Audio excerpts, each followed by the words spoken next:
Y continuamos con el desarrollo de la información. Vamos a hablar del contexto internacional, la crisis sanitaria en Brasil, que es también crisis institucional y política. Pero además vamos a contextualizar un nuevo aniversario de la gesta de Malvinas con una lectura acerca de cómo vio y analizó la dictadura militar, el contexto internacional para embarcarse en esa guerra. Una reflexión en torno a la fecha que está a punto de conmemorarse. No lo vamos a hacer solos. Le damos la bienvenida a nuestro especialista amigo. Lo estamos viendo al doctor Pablo Hueve, especialista en Derecho Internacional. Muy buenas tardes, Pablo. Muy buenas tardes, Marina. Muy buenas tardes para todas nuestras compañeras y compañeros allí en el canal y, por supuesto, para toda nuestra teleaudiencia. Bueno, muchísimas gracias por el contacto y por la predisposición para estar regalándonos unos minutos de análisis del escenario actual, pero también una reflexión que tiene que ver con el pasado y que es necesaria. Si le parece, Pablo, comenzamos hablando un poco de la situación de Brasil, que venimos dando cuenta, cambios de gabinete, renuncia de la cúpula militar, una situación sanitaria que se agrava y la pregunta es ¿qué tan bien parado está frente al Ejecutivo Jair Bolsonaro? Qué buena pregunta, licenciada. Y la verdad es que después de la nota anterior me da hasta pudor tirar tanta mala onda para nuestra teleaudiencia. Después de ver gente que hace cosas tan hermosas con seres humanos tan maravillosos, hablar de personas que apostaron a la muerte como el presidente Bolsonaro es realmente frustrante. Bueno, punto por punto. Saben ustedes que en Brasil el actual presidente subestimó permanentemente a la pandemia. De hecho, le comento que ya van 4 ministros de salud. 4 ministros de salud y el penúltimo fue un militar. Por lo tanto, esa es la visión que tiene este militar que preside la República Federal de Brasil. En segundo lugar, podríamos decir ya que Jair Bolsonaro no tiene partido político. Jair Bolsonaro soy un presidente que solamente se recuesta sobre las Fuerzas Armadas. Esto es lo que agrava el cuadro que sucedió esta misma semana. ¿Qué pasó, Marina? El presidente, lo voy a dejar en duda. Algunos dicen que hubo una estampida en el gabinete, otros dicen que el presidente apostó, cuidado con lo que voy a decir, a un autogolpe. ¿Dónde lo podríamos ver esto, licenciada? En el hecho de que en el mismo momento en que el presidente Bolsonaro estaba anunciando la salida de 6 ministros, entre ellos el ministro de Defensa y el ministro de Relaciones Exteriores, sumamente cuestionado en Brasil por su postura respecto de Europa, respecto de la Argentina. Quien ha asumido ahora es mucho más dialoguista, mucho más tradicionalista en cuanto a Itamaraty, en cuanto a las líneas generales históricas de la política exterior brasileña.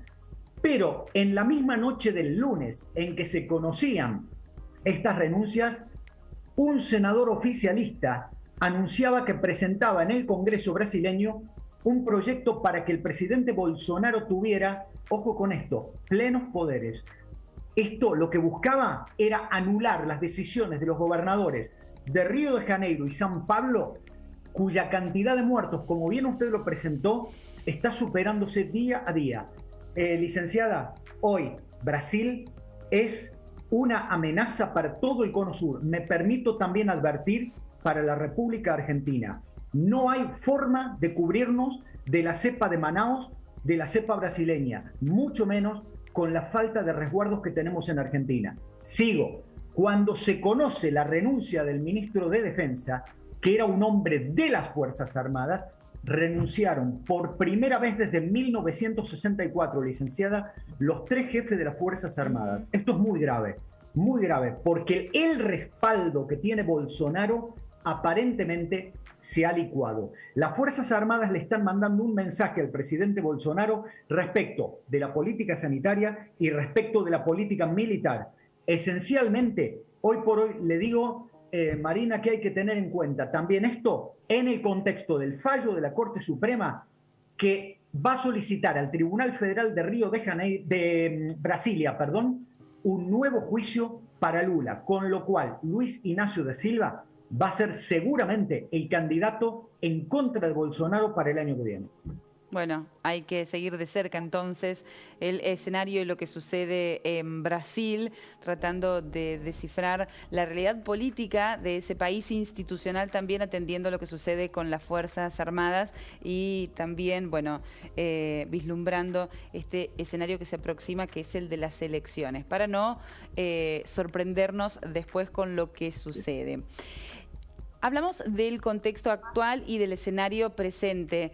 Queremos aprovecharlo, Pablo, para conmemorar con un análisis la fecha. Bueno, estamos a horas nada más de cumplir un nuevo aniversario de la gesta de Malvinas y se ha dicho mucho acerca de errores estratégicos, errores militares, pero también acerca de los errores de la lectura del escenario internacional, de la interpretación de mundo y, bueno, cómo esa interpretación lleva a lanzarse a esta aventura que es la Guerra de Malvinas. ¿Qué podemos decir a casi ya 39 años de esa gesta? Esto me toca bastante sí. El corazón. Hace 39 años, yo estaba en cuarto año del secundario. Hoy es 1 de abril. Ayer, 31 de marzo, habría habido, hace 39 años, una marcha de la CGT que terminó con un muerto. La marcha de la CGT le estaba reclamando al gobierno nacional porque el proceso estaba agotado, el plan de privatizaciones del ministro Roberto Alemán no andaba bien. Recordemos que había nuevo aire para la dictadura porque había asumido Ronald Reagan el 20 de enero de 1981 la presidencia de Estados Unidos y había aflojado las presiones en contra de Argentina por el tema de los derechos humanos. No obstante, Argentina apostaba a esa nueva relación y Argentina estaba haciendo el trabajo sucio en Centroamérica, Marina. Estábamos entrenando a los antisandinistas en Honduras, pagados por la CIA. Recomiendo la lectura del libro Las guerras secretas de la CIA, donde Argentina está nombrada muchas veces en esta época del periodista del Washington Post Bob Woodward. Esto hizo que la dictadura militar creyera que ante un conflicto con Gran Bretaña, Estados Unidos, puesto a optar, en el peor de los casos, iba a elegir la neutralidad. Qué poca lectura del mundo, licenciada. La dictadura argentina no entendió que Ronald Reagan había vuelto a tensar la cuerda entre los dos bloques, entre Oriente y Occidente, y por lo tanto, para Estados Unidos, la señora Margaret Thatcher, única luchadora del capitalismo occidental y de la nueva derecha conservadora en Europa ante el avance socialista de Francia, Alemania, Italia y España, iba a ser a quien finalmente Estados Unidos apoye. Hace 39 años charlábamos en educación física en el Colegio Nacional sobre la crisis en las Islas Georgias del Sur y no sabíamos en qué iba a terminar esto. Mañana, 2 de abril, nos íbamos a levantar con la sorpresa de que la bandera argentina estaba ondeando en las Islas Malvinas. Pero Argentina ni siquiera se había preparado, licenciada, para mandar a la ONU a un hombre que supiera las relaciones internacionales. El canciller Costa Méndez, que ya había sido canciller de la dictadura de Onganía, envió como embajador argentino a la ONU al empresario Roca, que no conocía ni los internos del Consejo de Seguridad y solamente quería pasear por la Quinta Avenida. ¿Sabe qué pasó? Que mientras este hombre, Roca, desconocía las normas elementales de la Carta de la ONU y evitó inclusive poder presentar ante la OEA una denuncia contra Gran Bretaña que podría haber bloqueado el accionar británico en la ONU, ni siquiera lo presentó en la Asamblea General antes de tiempo para evitar que el Consejo de Seguridad actuara. Los británicos actuaron rápido y este sábado, 3 de abril, se cumplirán 39 años de la Resolución 502. Pero acá hay otro tema, licenciada. La Resolución 502, que la dictadura militar vio como una derrota porque exigía el retiro de las Fuerzas Armadas Argentinas, no fue leído por la Cancillería como debiera haber sido leído, porque la lectura de la Resolución 502 exigía el retiro de Argentina, no la vuelta de Gran Bretaña, con lo cual la dictadura podría haber dicho, bueno, nos vamos, que la ONU administre las Islas Malvinas. Es fácil decir esto ahora, pero probablemente muchos fuimos los que, entusiasmados por la irresponsabilidad del momento, aplaudimos también a un presidente al que hacía tan solo 48 horas se le había estado pidiendo la redemocratización de la Argentina y el cambio en las políticas económicas. Todo lo que pasó es sabido, licenciada. Una guerra, 649 muertos, en democracia más de 400 suicidados. La dictadura pretendió hacer creer a los argentinos que los derrotados eran los soldados. Los derrotados verdaderamente fue esa junta militar nefasta que estaba con calefacción central y mucho whisky rodeando la Casa Rosada, mientras estos verdaderos héroes que fueron sin pedir nada a cambio, licenciada, sin pedir nada a cambio, y que algunos solamente por cumplir años antes de diciembre y algunos que cumplíamos después de enero, les tocó el servicio militar y a mí no me tocó. Quiero rendir hoy un homenaje a quienes son de nuestra región y han fallecido. Quiero rendir un homenaje a ellos para quienes la democracia riocuartense jamás se preocupó por ponerles ni siquiera el nombre de una calle. Pero vivimos en una ciudad a donde probablemente recordamos muchas otras cosas y creemos que Malvinas es solamente 2 de abril. Licenciada, yo le quiero agradecer este momento y quiero decir que mañana a las 9:30 de la mañana, cuando estemos en el Museo Malvinas acompañando a nuestros veteranos, no nos vamos a poder olvidar, al menos varios, de que en el medio de todo este conflicto yo veía a mis compañeras tejiendo bufandas, tejiendo guantes, que luego aparecieron en kioscos de Tierra del Fuego. Y mis compañeros y yo, que nuestros padres nos hacían comprar chocolates, cigarrillos y mandarlos supuestamente a las Malvinas, a donde no llegaron nunca. Quiero terminar con algunas frases de una canción de Ignacio Copani. Cuando el mundo era un mapa, yo soñaba un viaje o dos.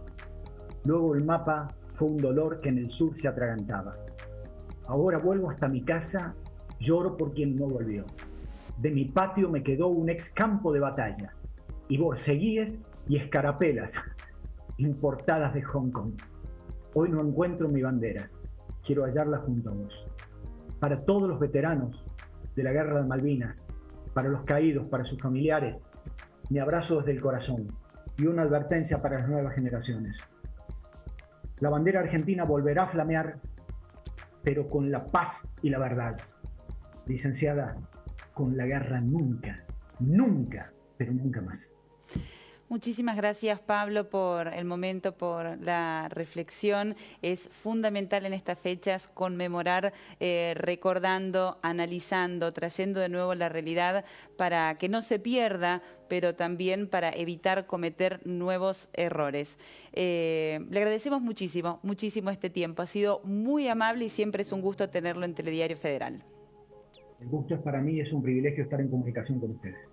Hasta cualquier momento. Un abrazo.